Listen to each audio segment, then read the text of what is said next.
আজকে যে বিষয়টা নিয়ে কথা বলবো সেটা হলো অ্যাবর্শন বা মিসক্যারেজ। মিসক্যারেজ মানে হলো কোনো মহিলা গর্ভধারণের পরে যদি 20 সপ্তাহের আগেই সেটা বের হয়ে আসে, মানে পিরিয়ডের মতো ব্লিডিং হয়ে যদি বের হয়ে আসে, তখন সেটাকে অ্যাবর্শন বা মিসক্যারেজ বলে। এই অ্যাবর্শন বা মিসক্যারেজ এটা অনেক মহিলার জীবনে বারবার ঘটে। তো সাধারণত এই অ্যাবর্শনগুলা প্রথম 12 সপ্তাহের মধ্যেই ঘটে থাকে। অনেকে অনেকবার 5-6 বার মিসক্যারেজ হয়, এরকম রুগীও আমি পাই। তো কনসিভ হয়, সময় মতো কনসিভ হয়, হওয়ার পরে হয়তো দ্বিতীয় মাসে বা তৃতীয় মাসে গিয়ে সেটা আর টিকে না, সেটা পিরিয়ডের মতো ব্লিডিং হয়ে বাচ্চাটা বের হয়ে আসে।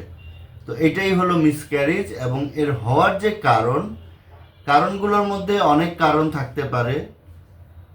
মেয়েদের এই প্রেগনেন্সি সময়ে এই হরমোনগুলো চেঞ্জ হতে থাকে, সেটা যদি সঠিকভাবে না হয়, বা তার হাজব্যান্ডের শুক্রাণু যদি সঠিক কোয়ালিটি সম্পন্ন না হয়, অথবা তার যে ডিম দিয়ে বা যেই ফলিকল দিয়ে কনসিভ হয়েছে সেটার কোয়ালিটি যদি ভালো না হয়, এই সমস্ত কারণে অ্যাবর্শন হয়ে যেতে পারে। আর অ্যাবর্শনের সবচেয়ে বড় কারণ সেটা হলো জরায়ু বা ইউটেরাসের দুর্বলতা।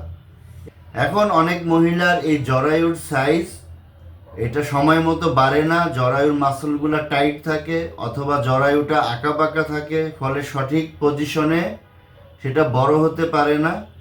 এর ফলে বাচ্চার উপরে যে একটা অতিরিক্ত চাপ পড়ে, সেই চাপে কি হয়, জরায়ুর মুখটা ওপেন হয়ে যায়। আর জরায়ুর মুখ যখন ওপেন হয়ে যাবে তখন এটা মিসক্যারেজ হয়ে যাবে। আমার আজকের এই ভিডিও করার উদ্দেশ্য হলো যে এই মিসক্যারেজ বা অ্যাবর্শনের হোমিওপ্যাথিতে খুব ভালো ট্রিটমেন্ট আছে এটা জানানো।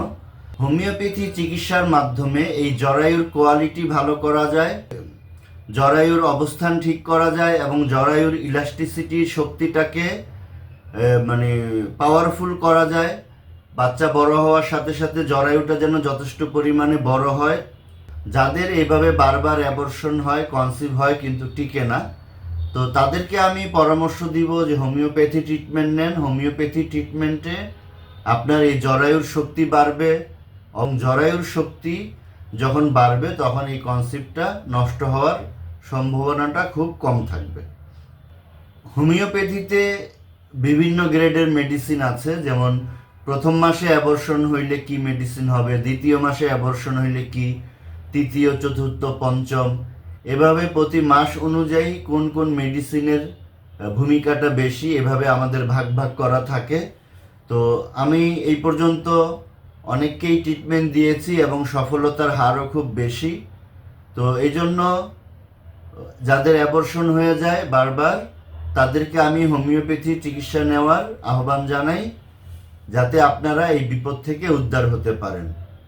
তো আজকে এই পর্যন্তই। সবার জন্য শুভকামনা। আসসালামু আলাইকুম ওয়া রাহমাতুল্লাহ।